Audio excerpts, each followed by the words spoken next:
Bruce Friedman of Adult Site Broker, and welcome to Adult Site Broker Talk, where every week we interview one of the movers and shakers of the adult industry, and we discuss what's going on in our business. Plus, we give you a tip on buying and selling websites. This week we'll be talking to adult industry attorney Chad Anderson, aka Chad Knows Law.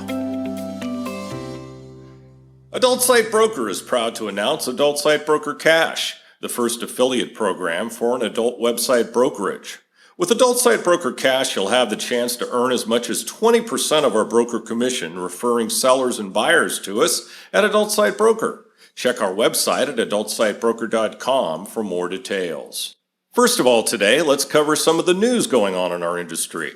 In response to escalating concerns over coronavirus and new travel restrictions, XBiz has announced plans to go virtual for its 2020 conferences, including XBiz Miami, XBiz Berlin, the XBiz CAM Awards, and the XBiz Europa Awards.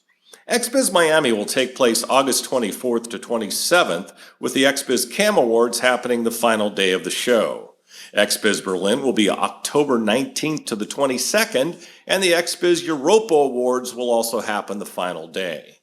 XBiz Events Director Mo Helmy said, after careful consideration of various indicators regarding the development of the worldwide COVID-19 health crisis, we've determined the most responsible decision is to pivot to a virtual format for our 2020 events, with the goal of delivering the signature show experience our community is accustomed to. Event organizers have closely watched day-to-day developments in the trajectory of the pandemic and various official responses, including continued stay-at-home directives from state authorities and the Centers for Disease Control. With the recent reports of COVID-19 cases spiking up, it became clear organizers would be unable to safely host the events. Other shows such as the AW Summit, Webmaster Access Amsterdam, and Why Not have also had virtual shows. The Why Not Summit will premiere July 20th through the 22nd. A New Jersey federal judge on Tuesday overruled a circuit court ruling preventing Vixen Media Group from identifying alleged illegal downloaders of their adult content. The new decision by U.S. District Judge Noel Hillman granted the subpoenas requested by Vixen to allow them to identify individuals with computers associated to 13 IP addresses allegedly downloading their content illegally. According to the legal news site Law 360, Vixen monitors for IP addresses that download its films, then use geolocation technology to figure out roughly where the network is located. It then files a lawsuit in the appropriate district against anonymous subscribers linked to the address, allowing it to request a subpoena to force the internet service provider associated with the address to reveal the name of the subscriber. The company's lawyers have filed more than 3,000 similar lawsuits across the country since 2017, receiving criticism from some legal observers and judges about their tactics. The Arizona judge overseeing the criminal trial of the former Backpage.com owners has granted a motion by the defense to move the trial date to January 2021 due to the concerns regarding the COVID-19 health crisis in the state. U.S. District Court Judge Susan Brnovich filed a ruling yesterday stating that the court feels that it cannot ensure the health and safety of all trial participants at this time. Judge Brnovich cited the number of people expected in the courtroom for the high-profile trial as one of the reasons for the postponement until next year. At a minimum, the judge calculated there might be 40 people in the courtroom, including prosecuting attorneys, defendants, their attorneys, and jurors. The judge also mentioned that compelling out-of-town witnesses and lawyers to travel to Arizona during the current pandemic was fraught with risk. The trial, originally scheduled for May 2020, had last been postponed in February until August 17th. Now let's feature our property of the week that's for sale at Adult Site Broker. We've reduced the price on a network of 2 foot fetish pay sites. The first site is an all-tickling fetish site with every category of tickling. The primary focus is female-on-female tickling. The second site has forced orgasms as well as hand jobs, all with a fetish twist featuring showing of feet in the videos. The hand jobs are more taboo female domination themed. There are also a number of highly profitable clips for sale stores as well, featuring the content. The most profitable of those stores features foot worship. Some of the stores are top 50 in the world in clips for sale, and one has been as high as number 4 in the world. Since the owner has never built out a foot worship site, but has plenty of content for one, this is a wonderful opportunity for a new owner. Also, the owner has never advertised the site or started an affiliate program. A new owner could do both and instantly boost sales. The company has over 11,000 videos in their content library, all exclusive. Also, since the owner has been out of the day-to-day operations of the company for some time, a new owner will have the opportunity to keep on the current people who are operating the network, so there will be no interruption in the new owner's ability to get content. Now time for this week's interview. Today on Adult Site Broker Talk, I'm speaking to prominent adult attorney Chad Anderson. Chad, thanks for being with us today on Adult Site Broker Talk. Oh, you're welcome. Truly an honor to be here, Bruce. Thank you, sir. Here's a bit about Chad and his law practice. He was the youngest person to win a county attorney seat when he was elected in Iowa in 1998, and now he specializes in adult business law. I would list the categories of law he practices, but I don't have 3 hours. So let's just say that if you have a legal need in the adult industry, Chad can handle it for you. He is licensed in Arizona, Iowa, and Nevada, and has been admitted to the 8th, 9th, and 10th circuits and the U.S. Supreme Court. Chad is a Midwestern boy born in Minnesota, raised in Iowa, and he graduated law school in North Dakota. He earned a master's degree in cybersecurity law from the University of Maryland School of Law, and he's run 21 full marathons, which is 26.2 miles or 42 kilometers. Better you than me. I think he should have learned to take the car by now.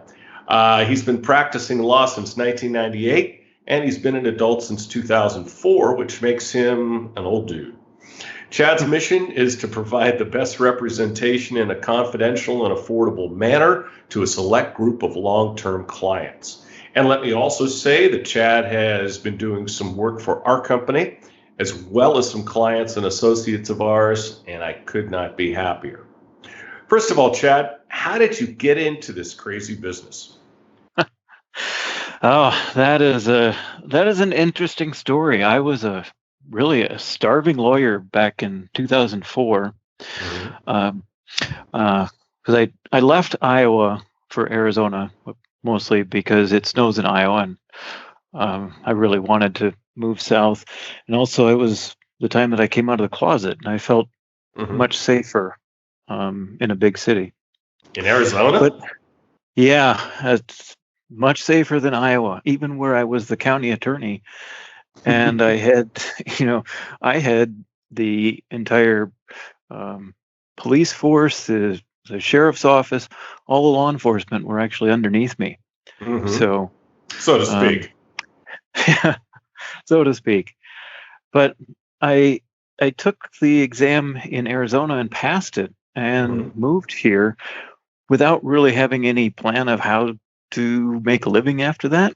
And I did a couple years with a real estate title company, which was just excruciating. Boring, huh? Oh, it was awful. Just reading contracts and writing contracts that were truly just the driest stuff you could do is buying and selling real estate. But I was at a barbecue. A friend of mine, he had a neighborhood barbecue, and his neighbor happened to be a fellow by name of Craig Tant. Oh, and yes. Craig had been at CCBill. Right. Well, Craig, I told Craig that I was, basically a starving lawyer, and he asked me if I would be willing to take on adult entertainment clients. I told him, if it can pay my electricity bill, I certainly will. So he said, come to Miami. There's this trade show down there. Nice. And 3 weeks later, I maxed out my last credit card to buy my airplane ticket. I got a hotel room a couple of miles from the Diplomat, and Yeah. it was one of those old hotels that had been built like right at the early 50s. Jeez. And I think the original air conditioning was still in it. It was just this 2-bit sleazy dive that was $25 a night, but it was all I could afford. And wow, it was summer internext in Miami in 2004. Mm-hmm. And being a lawyer, I guess I was the only openly gay lawyer that was looking for new clients. Sure. And I was introduced to it seemed like everyone. Yeah. It was overwhelming. And within 3 months of that trade show, all I did was adult. I left this small firm that I had been working at and really not making anything. But the adult entertainment industry really, it welcomed me. Mm-hmm. And It does. It does. Everyone is welcome here. Yep. Well, until you're not. You're given the opportunity, just don't fuck it up. Well, and that's exactly right, because if you screw up, then bye-bye. Well, I grew up in a small town, and working in the adult industry reminds me a lot of working in a small town because everybody knows everybody. Kind of reminds me of high school, actually, but anyway. Well, actually, maybe junior high. Yeah, more like that. With some of the antics, but it was that's how I got into it, and it didn't take very long to kind of get established and build a reputation as being an honest lawyer, which was kind of surprising. Wait a minute. Do those two words go in the same sentence? Normally, no. So when you hear them together, you gotta. I'm kidding, because I know that's the case. Working with you, so. Yep, but you always kind of got to play that tape back. Did he really say honest lawyer? Honest lawyer, yeah, the biggest oxymoron of all. Military intelligence, right? It's the 98% of lawyers that give the other 2% of us a bad name. Exactly. So, what are the economic advantages of producing and living in Las Vegas over LA these days? Oh, Las Vegas has some surprising advantages, and I no longer live there. I did live there for almost 2 years. Passed the bar exam there in 2017, which was 20 years, almost 20 years after my first one. And God damn, that thing doesn't get any easier. 2.5 days long. But there's some things about Las Vegas. One is that everyone says they don't have state income tax, and that's true. There isn't a state income tax, but the state generates money. And it through taxes, and it's either through sales taxes, property taxes. Nevada gets a lot of money from hotels and casinos. Oh yeah. But you still pay property tax. You still pay sales tax. It's that's a little higher there. But the overall tax burden is lower than California. And one of the things about Las Vegas that you don't think about at first is if you have a business where you fly models in, that you're actually doing photography and filming of models from around the country. Las Vegas is, I think, the cheapest place to fly in and out.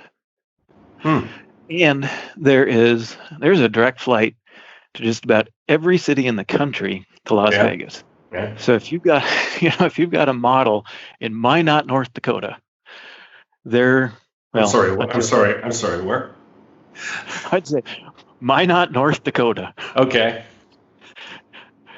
But before Corona, there was a direct flight from Minot to Las Vegas. There's every little podunk airport had a flight to Las Vegas. So wherever your model is, you can bring that model in on a direct flight into Las Vegas.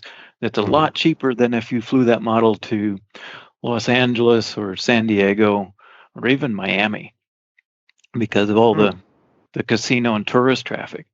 So your costs of bringing models in is actually quite a bit lower in Las Vegas.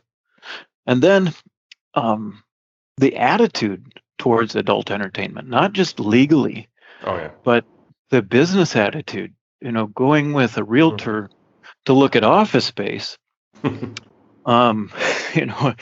usually you want to avoid that question of what do you do? Yeah. And you don't want to tell the realtor that, you're an adult entertainment company, because sometimes that is met with, well, we don't want you here. Yeah. In Las Vegas, you tell your realtor you're an adult entertainment company, and they ask you if you want studio space as well. They do not care that you're an adult entertainment company. And in fact, they're willing, ready, and able to help you build your business. So, there's that anything goes in Las Vegas as long as you're paying the bill. Yeah. Yeah, that's true.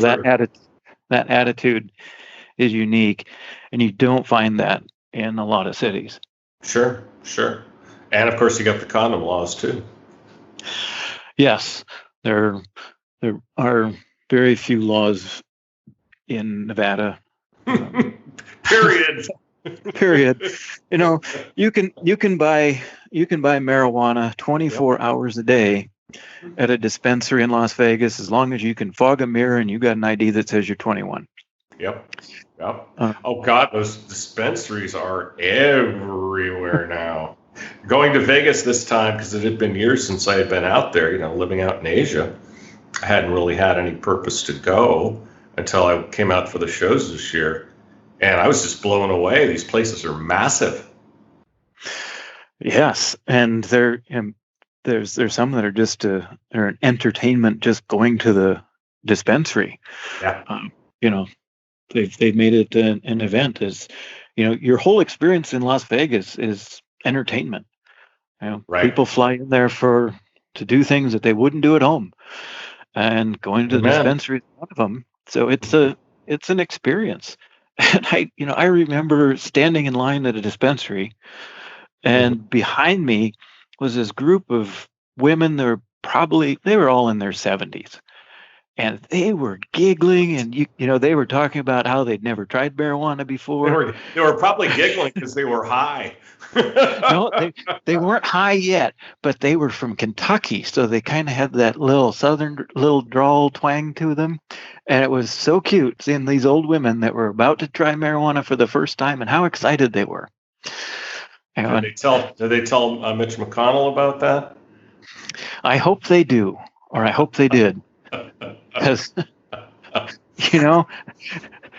I love seeing old women that are no longer afraid to do what they want to do. They've learned to just live the way they want to live and have a good time. There you go. So how can an adult business, and we've heard a lot about this in the media, how can an adult business qualify for PPP in the United States? Well, actually, it's easier to say that there's no reason that disqualifies them. There is no exclusion to adult entertainment businesses. There is an exclusion for businesses that are obscene, but oh gasp! But adult entertainment is not obscene.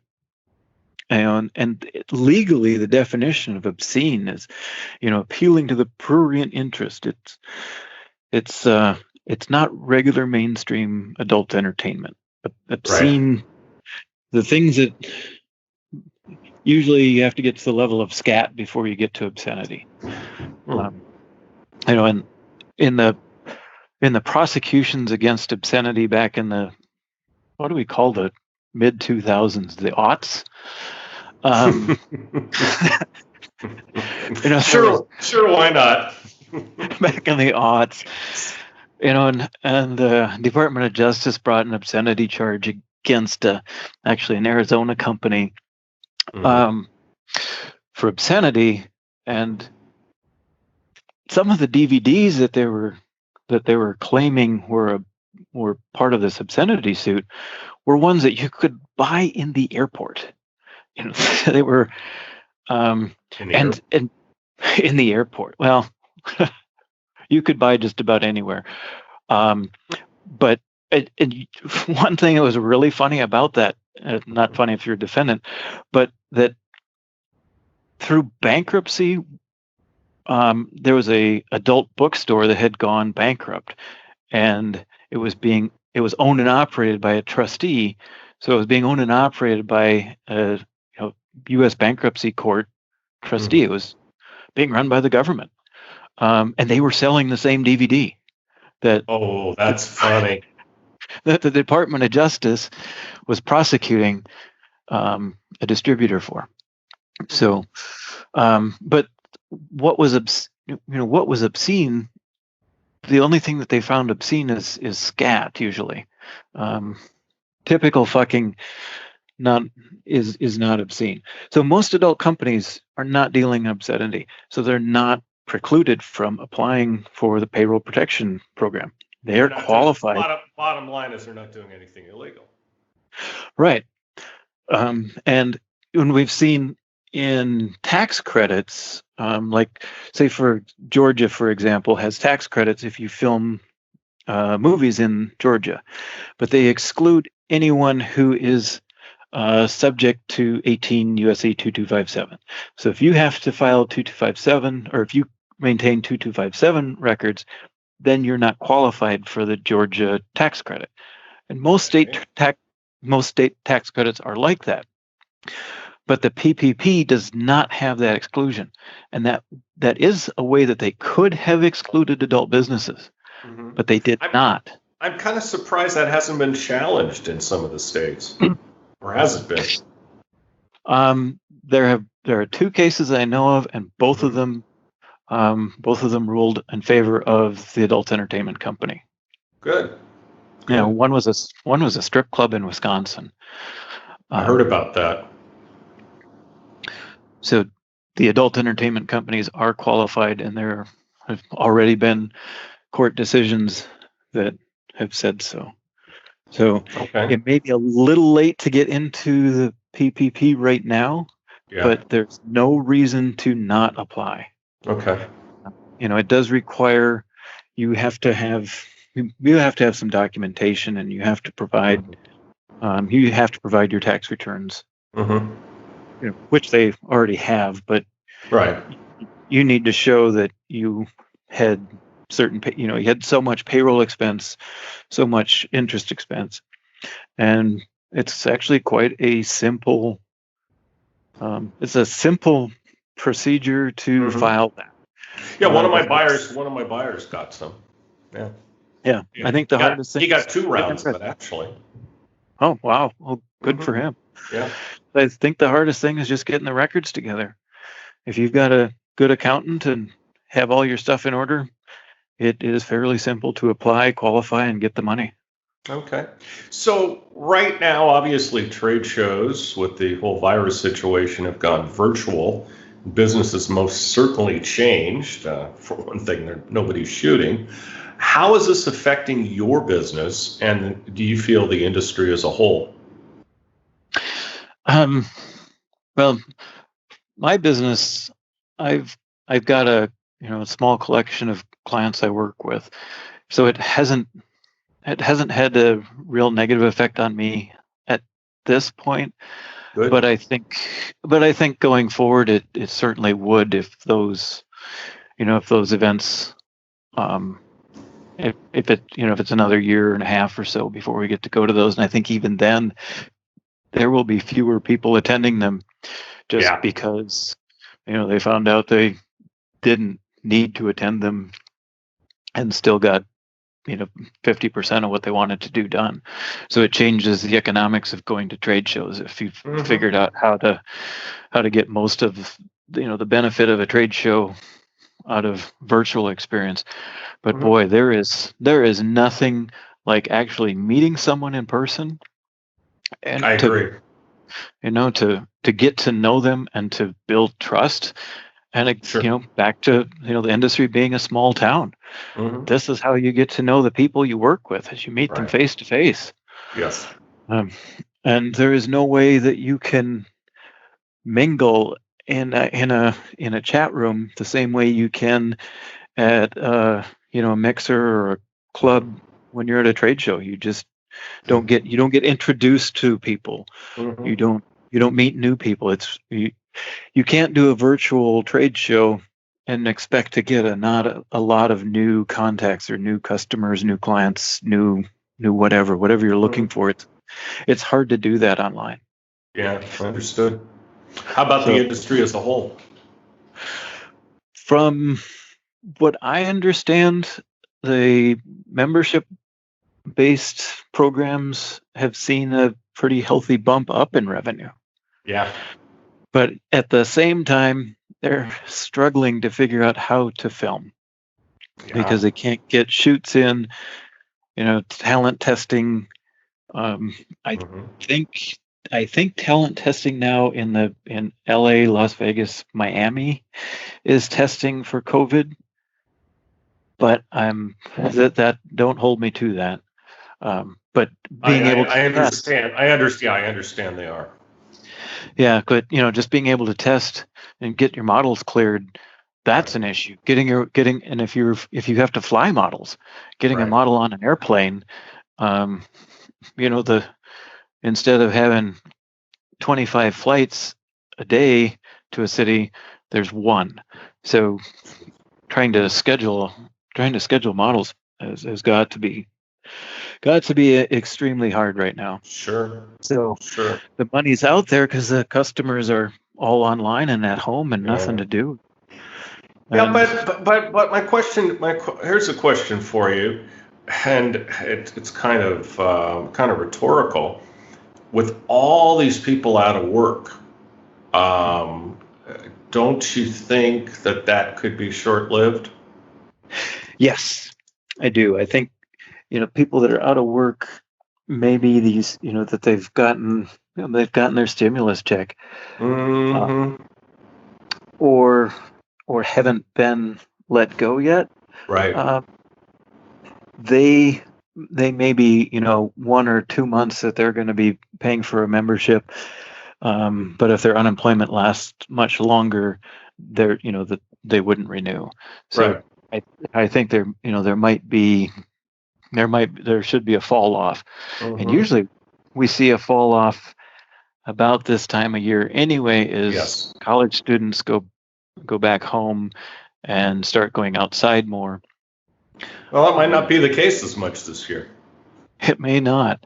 Yeah. So So that could be good. yeah, it's a crapshoot. We really don't know how things will affect Hmm. our business or any other. Yeah.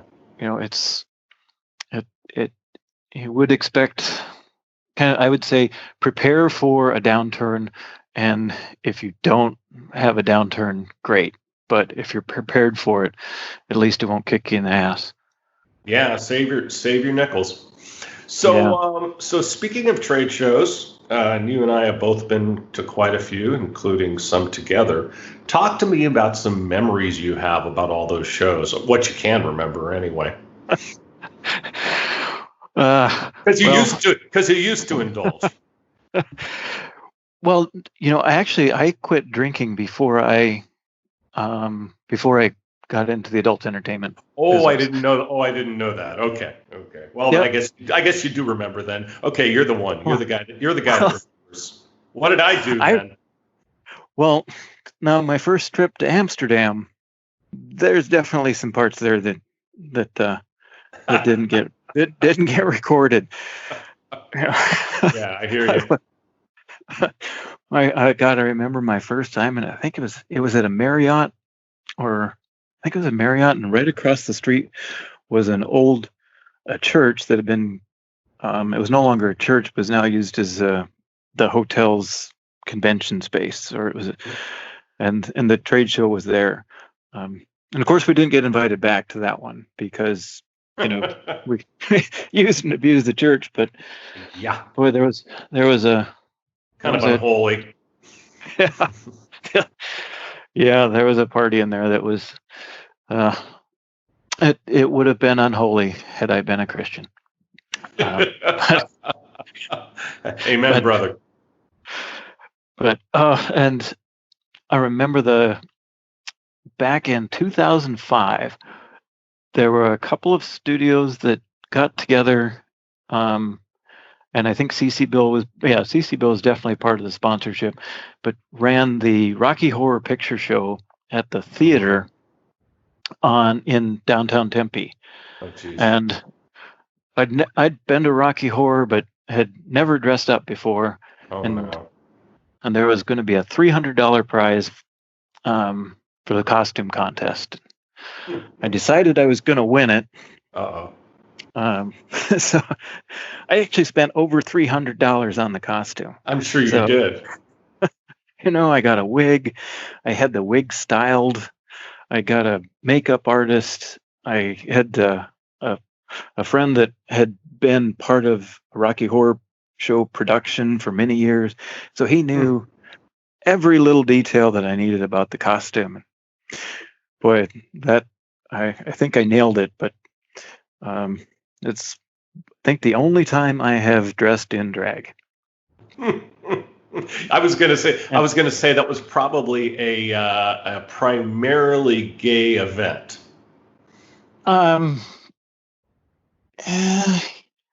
It was hella gay. Let's say.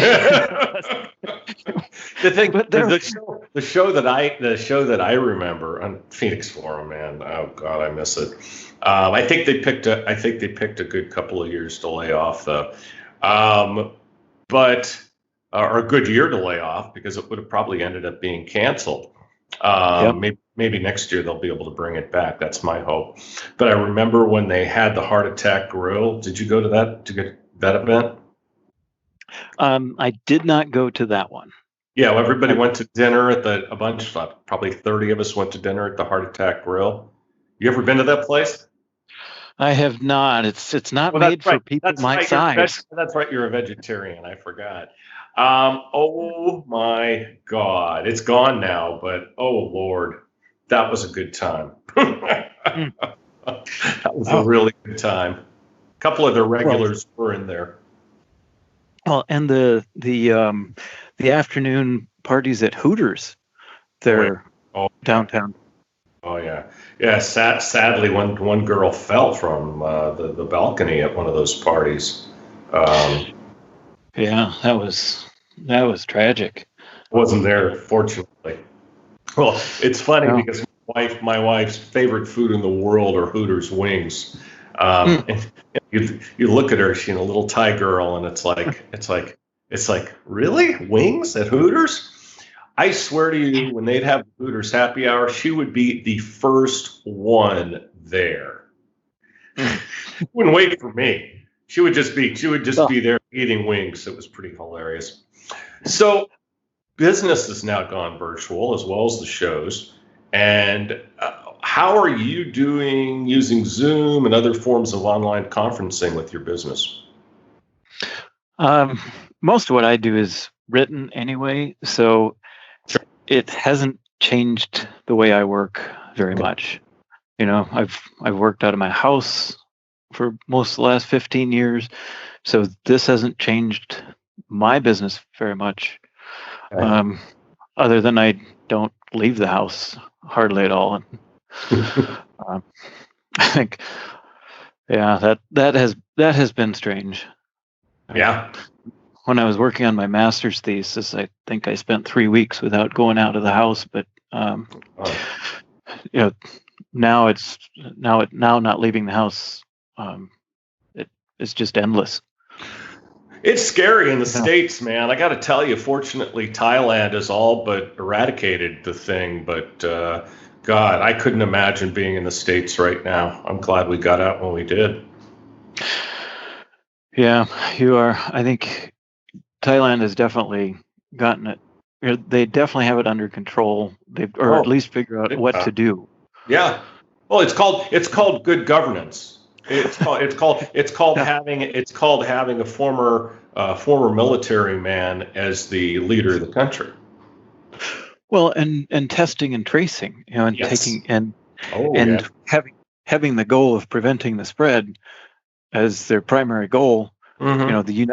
If the United States had adopted strict testing and tracing protocols back in February, probably could have, that at that time when there were not many cases, it could have been, brought under control. But yeah, they've got. You walk into any mall now in the States, and you have to scan a barcode. And you walk into a store in the mall, you got to scan a barcode, and then you also are supposed to scan it when you leave the store. Sometimes I do, sometimes I don't. And if somebody gets sick, you'll hear from them. Well, hard to do in America, I understand, but sometimes a little less liberty will keep you alive. Yeah, and it's not that it's there. There were simple ways to reduce the spread that I think now with the numbers we've got are no longer as effective. You're right. You're right. It's sad. Testing, tracing, wearing a mask all the time, and I went into Target over the weekend, and half the people in there were not wearing masks at all. Well, welcome to Arizona, my friend. Yeah, and it's just silly. It's crazy. Did you see some of the video off the news shows in Missouri and Florida? Stupidity. Yep, look like spring break all over again. Lovely, isn't it? Yeah, and the cases will be mounting like you won't believe. So. Yep, in just 2 months. Really, in just 2 months, because there weren't a lot of deaths by the end of March, but you take April and May, and in 2 months there's 100,000 people dead in the United States. That's not only enormous, but the spread was so rapid. Right. And yep. and there's still 320 million people that haven't been exposed. Yeah. Fantastic. Okay, so let's jump back into it. Privacy laws have become a huge focal point. There are laws in both the EU and also California. Now, how does that impact our industry, and do you see more of these laws being passed? Let's start at the last question there. Do I think more are going to be passed? Absolutely. Mm-hmm. And I think there are good reasons for them. There are good reasons for the privacy laws to exist, because the information that we're giving out is valuable. It's that information belongs to the people. It's theirs, and companies are using it, and a lot of times using it against any way that you would want your information used. Your information being used against you. Yes. And you have no rights to it. You don't. And if you're not told when information is being collected, you're not being told how it's being used. Those are reasons to have laws to require notifications. Say, we are going to collect this information from you and get your permission. And make it understood that information is the customer's. It's like it's like your bank account. Right. It's valuable, and it should be. And if it's like like money in the bank, you expect the bank to protect it and take care of it, and not just use it. They won't. It's not a problem until they get hacked, right? Right. But if they get hacked, unless there's a law, they're not required to tell you. And that's something you would want to know, because if your information's been hacked, you can take measures to protect yourself. So there's the California privacy law and the GDPR in the EU.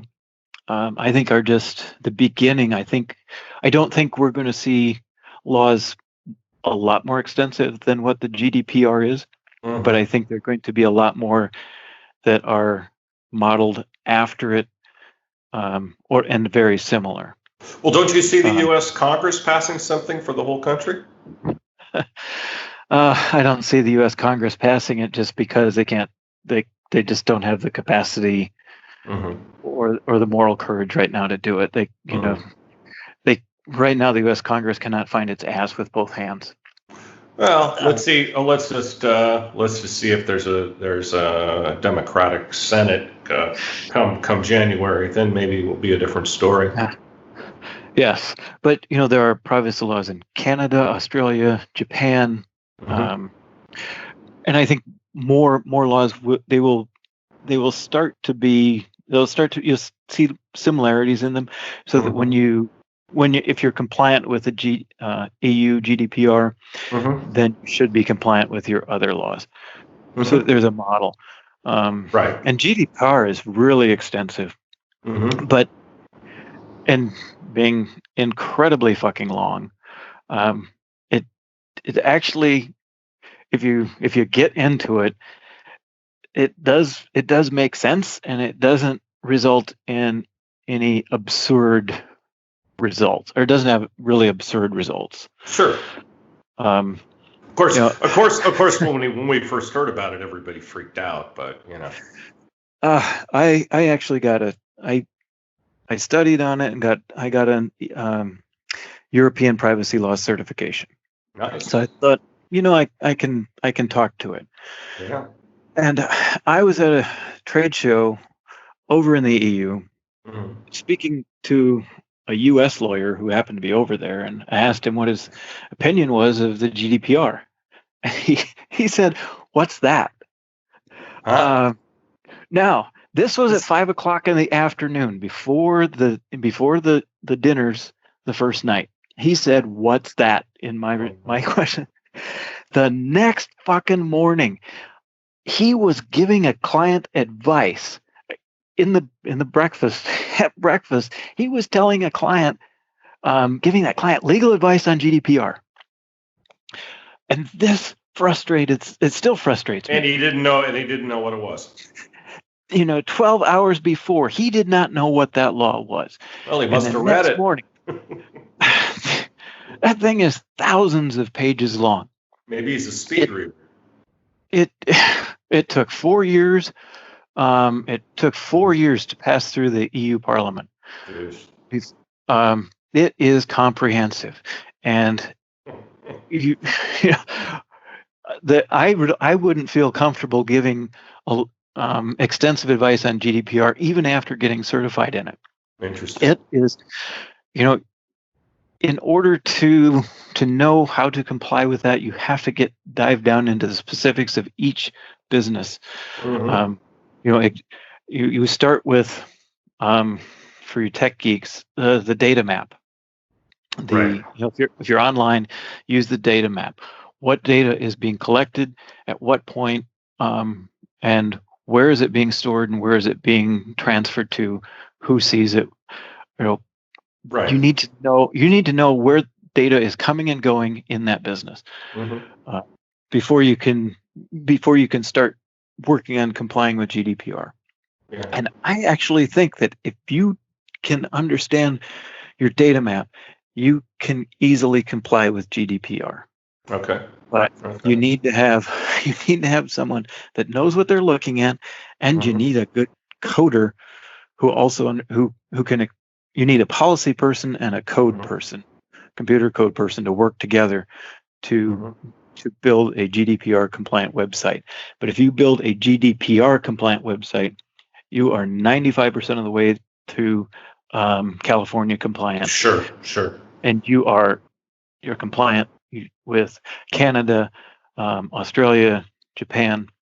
You can easily become compliant with all these privacy laws just by focusing on becoming compliant with GDPR, or an alternative, start with the California CCCP. Okay. That, start there, focus on that one, and work with your programmers, and you can build you can bring your website into compliance, because GDPR specifically, boy, the penalties are huge. I know. And it's up to 4% of your annual revenue. Yep.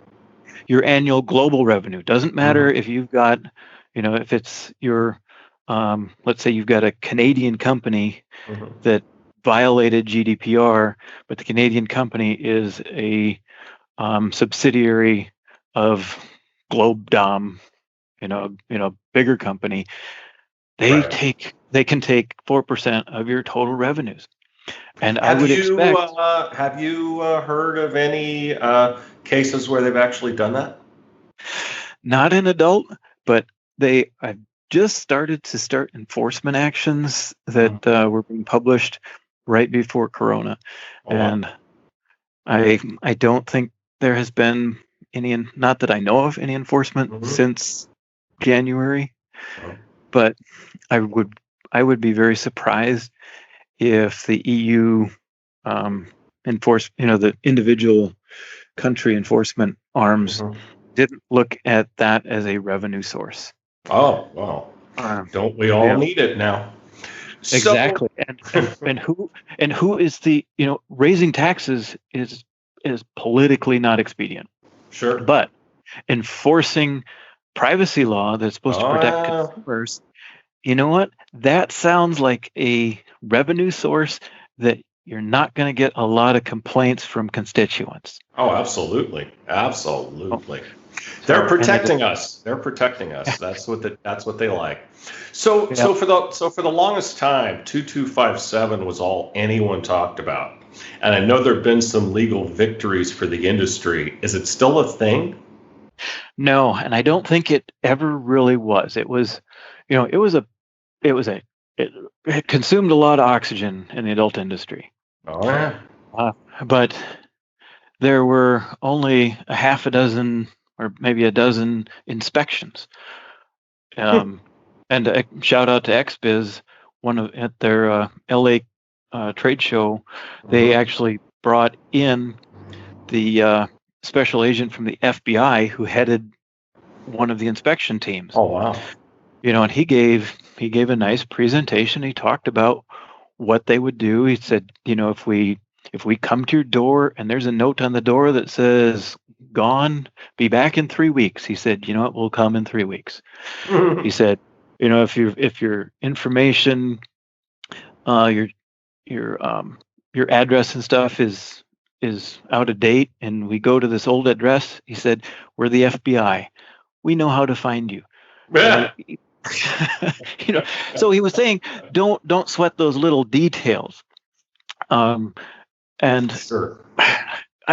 Again, there was another attorney that was actually said at one of the seminars that if you had a model release in your 2257 documents, you could go to jail, which was horseshit. I mean, even before talking to with the FBI agent, that was horseshit. That was a very narrow reading of the law, and could only happen in some fantasy land or a law school exam. Yeah. That you could actually be prosecuted and go to jail if you had a model release in the same envelope as a 2257 document. It was absurd what he was telling people. It was, but he's like, here I am, attorney at law, telling you can go to jail, and that drives clients to attorneys, getting them fearful. Can I ask you a question aside from that? I'm sure you'll answer diplomatically, being an attorney, although I know knowing Chad, it probably won't be that diplomatic. How much of that kind of, and I don't like to use the word malpractice, but it's about the only word I can think of. How much of that do you see out there? Not so much lately, but 2257, there were only a couple attorneys that were selling that fear. Oh, I know. I'm aware of one of them. Go ahead. Yeah. Yeah. But there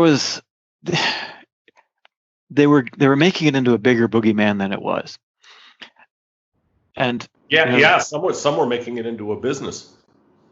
Yes, and it wasn't a law that was intended, or at least in practice, couldn't be used as a primary offense. It wouldn't be something that the FBI would say, you know what, we need to go get this company because they're not keeping 2257 records. The 2257 law, it was kind of an ancillary thing that they would tack on if you were doing something else. Okay. You know what? It was, when I was prosecuting, because I was a county attorney for 4 years, great fun. But sent a lot of bad people to prison, and I did not prosecute a lot of people that did not deserve it, because when the police did not do their job, I didn't do it for them and try cop a plea deal. But if you got a drunk driving charge, they would always tack on the speeding and maybe a stop sign violation, and then because I really wanted that drunk driving charge, I dropped the speeding, dropped the stop sign. But that's what 2257 was. It was basically this type of speeding violation that was never the reason someone got in trouble. Yeah. It was if you were already in trouble, they would add that on. There were very few cases that actually had 2257 charges, and most of them were engaged in something super illegal like child pornography or human trafficking. They're the ones that weren't keeping records, because everyone that shoots, every respectable adult entertainment company, make sure that they've got models who are at least 18 years of age. Yes. And they're definitely the bad apples that didn't want to comply with that simple rule, but those were the exceptions. Well, those are the people we want out of the business anyway. So. Yeah, and 2257 didn't do anything to prevent the didn't really do anything to prevent the same bad acts that were already taking place. People that were filming underage, they were doing it with or without 2257. And Tracy Lords, who was the whole reason that law was passed, she was, I think, 16 or 17 when she first started filming, and did 100 and some movies before she was 18. But she had a valid California driver's license with her name and picture on it. So 2257 would not have prevented her from performing, because she had that California ID that said she was 18 years old. It said she was 18. Okay. Yep. Interesting. So basically she lied about her age to the DMV.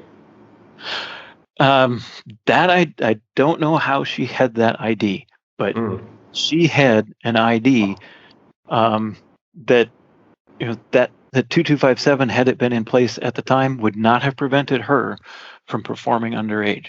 So it was a law chasing a problem, and it didn't fix the problem. Interesting. Like everything else, it's a big news story, and that's how these things end up getting passed. Speaking of which, FOSTA SESTA. I know your opinion on it is a bit different than some attorneys I've spoken with. Why don't you tell us your view and who should worry about this? I think FOSTA SESTA is also overblown, very similar to the way the fear about 2257 was. Okay. Most businesses do not have any issue in complying with FOSTA SESTA. Well, just a question about that. I mean, basically every escort site has either closed down or gone underground or gone offshore. In fact, I know of one site that was an escort site, and they were making a lot of money. They were doing like $6 million a year in business. They employed over 100 people, and the day FOSTA SESTA passed, they flicked the switch off. So, and he was complying with everything. Yeah, and each circumstance, it's so specific to your I guess I can't speak to that situation, but right. because each one is specific more than, I think FOSTA SESTA needs individual attention more than 2257 did. I think 2257 was pretty easy to be compliant and never have to, and be able to sleep at night. FOSTA SESTA, you definitely need to make sure that you make sure you know who you're dealing with, and you mean in terms of the people who advertise? It means that the people that advertise, the escorts on there, and who is using the platform, but to shut down a business with that many people in it, that seems to be a huge overreaction. And I think I can't help but think that if they were doing everything else right, if they were paying all their taxes in the right places, if they weren't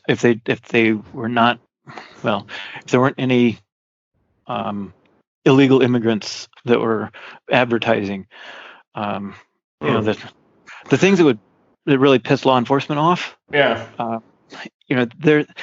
I would think that they could find a way to operate a service that matches customers and escorts. Well, I mean, from talking to this guy, he not only told me he did everything right, including verifying the entertainers, but he also said that he cooperated with law enforcement on many cases. Well, now it's a sad result, because I think that's not what the law was intended to do. And the result was that the escorts going to much more dangerous ways to meet customers. Yes, exactly. That's the sad part about it, because let's face it, prostitution is going to happen. Okay. Yes. It's not going away. It's quote unquote oldest profession, and by driving it underground, by driving it onto the streets, you're making the customers less safe, and you're mainly really making the entertainers less safe. But okay, so today, let's say I open an escort site, I verify all the escorts, that they're of age, and I open it up right in Main Street, United States of America. Am I doing anything illegal that I'm going to get prosecuted for? You shouldn't be. You